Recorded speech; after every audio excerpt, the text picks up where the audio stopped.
Los-Anjelesning yorqin chiroqlari ortida millionlar ko'rmaydigan boshqa bir dunyo yashirin. Bu Skid Row, Amerikaning eng yirik uysizlar hududi. Minglab odamlar uchun oxirgi manzilga aylangan ko'cha.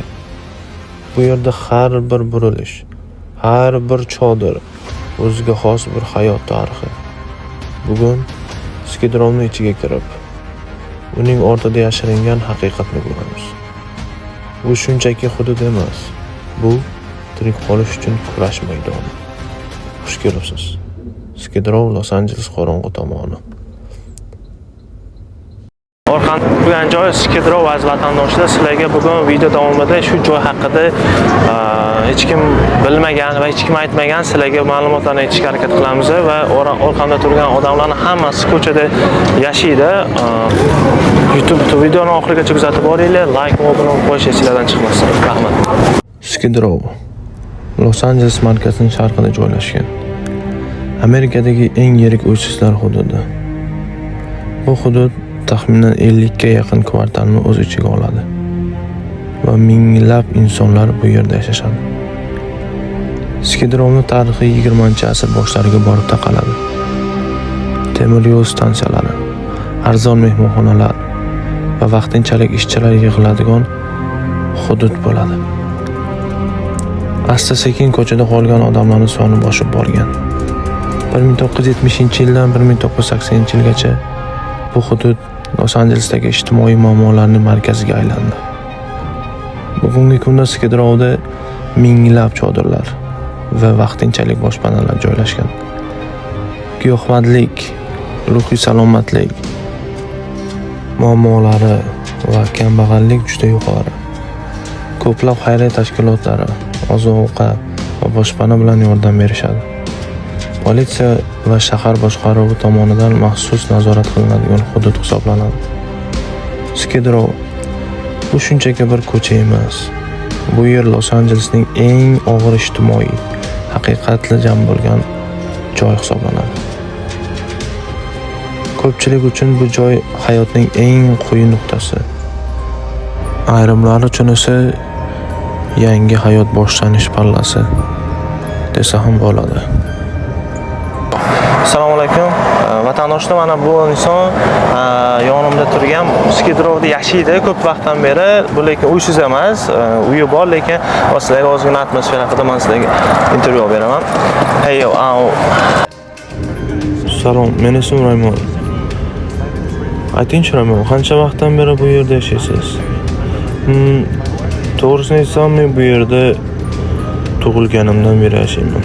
Deyarli yoshligim o'tgan desa ham bo'ladi. Raymond, qanchalik bu shahar, ya'ni Skid Row inson hayoti uchun xavfli?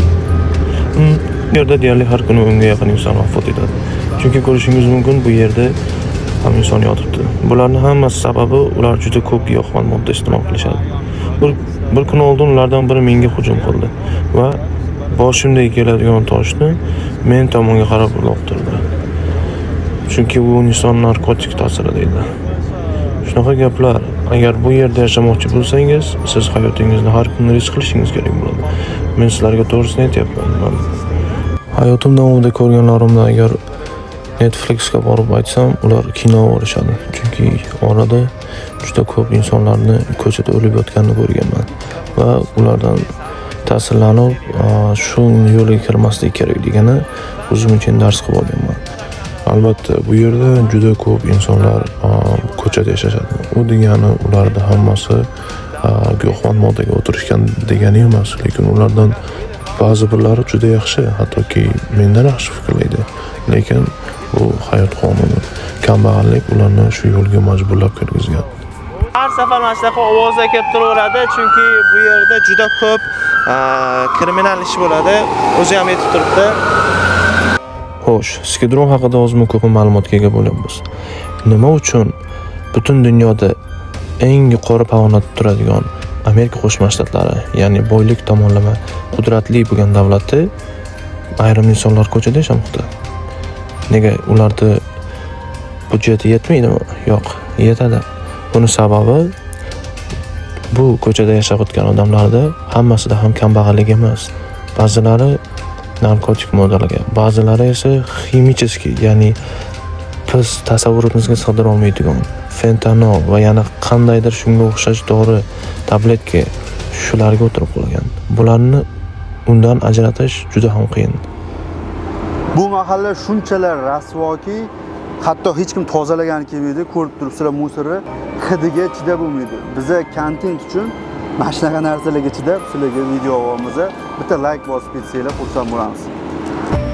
Los Angeles har yili o'rtacha milliard dollar pulini shu ko'chada qolgan insonlarni tuzatish va hayotga yana qaytarish maqsadida sarflaydi. Lekin afsus bo'lsinki, bu insonlar allaqachon narkotik moddalarga o'rganganligi sababli bu yo'ldan qaytishadi va yiliga qayta shu yo'lga kirishaveradi. Hozir sizlarga ko'rsatadigan insonlarni hayotga qaytarish markazida 3 yildan buyon ishlab keladi. Hozir sizlar bilan u haqida gaplashamiz.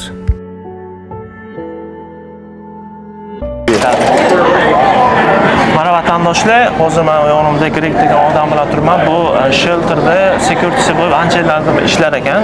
Hozirda mana shu yerda nechta odam bo'lsa, recovery bo'lgan bo'lsa, hozir quick interview qilamiz. Hi Greg, how are you? I'm fine.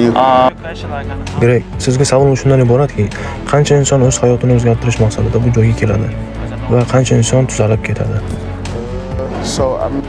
Mening fikrimcha, bu yerga har yili 400 va 500 nafar uysiz insonlar tashlab qo'yishadi. Lekin ulardan 80% yarim yo'lda tashlab, yana o'z eski yo'llariga qaytishadi. Chunki ular narkotik moddadan voz kecha olmaydi.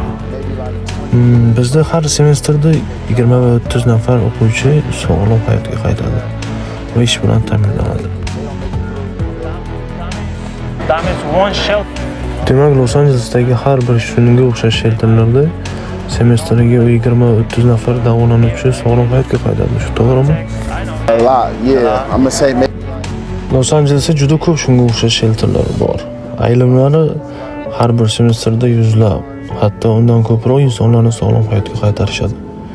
Meni bilganlarim shu atrofda ba'zi birlari hattoki 1000 ga yaqin o'quvchilar. Odatda uysiz insonlar shunchaki qornlari och qolganda yoki tunab qolishga joylari yo'qligida shu yo'lakay kirib turishadimi? Albatta, shu yerda turgan barcha odamlar, ular aksarlari shunchaki qornlari och yoki yotishga joylari yo'qligidan dam olib ketishadi. Va biz bunga ruxsat beramiz, chunki farqi yo'q, ular o'zini tuzatishadimi yoki yo'q. Biz ularga hamisha yordam berishga harakat qilamiz. 3 yil davomida hayotingizda shulardan birorta sizga tashlanganmi yoki hujum qilganmi? Albatta, boshida ishga kelganimda har kuni har xil insonlar bilan yuzlashardim. Hozir esa biz bir-birimizni juda yaxshi taniymiz. Ko'pchilik hattoki ismi bilan chaqiradi va men ham ko'pchiligini taniyman. Hozir unaqa voqealar juda kam bo'ladi. O'zingizni qo'riqchi sifatida qanday sizga yaxshimi bu yerda ishlash hamda bu yerdagi atmosfera, insonlar sizga o'z ishingiz yoqadimi? Albatta, boshida kelganimda aytib o'tganimdek uncha ishim yo'qmas edi, chunki har xil insonlar bilan yuzlashar edim, har kuni urush janjal. Men o'ylardim, dunyoda shunday joy ham bor. Mana hozirgi kunda menda umuman qiyinchilik yo'q va o'z ishimni sevaman, qilayotgan ishlarim umuman bo'lsa menga yoqadi. Greg, tanishganimdan xursandman. Men ochig'ini aytsam, sizga o'xshash odamlarga qahramon degan nom bergan bo'lardim, chunki o'z hayotini xavfga qo'yib, o'zgalarga yordam bu qahramonlarga moslanuvchi. Ochig'ini aytsam, bu videoni olish jarayonida juda ko'p insonlar bizga qarshi bo'lishdi. Shunga qaramasdan sizlarga yorqin chiroqlar ortidagi ma'yus qorong'ulikni ko'rsatishga harakat qildik. O'ylaymanki, siz azizlar bizni kichkina mehnatimizni qadrlagan holda videoga iloji boricha aktiv bo'lib, o'z fikringizni izohga qoldirasiz degan umiddamiz. Hurmat bilan Fayozbek Baxtiyorov hamda Azizbek Ikramovlar, Kaliforniya shtati Los Anjeles shahridan maxsus.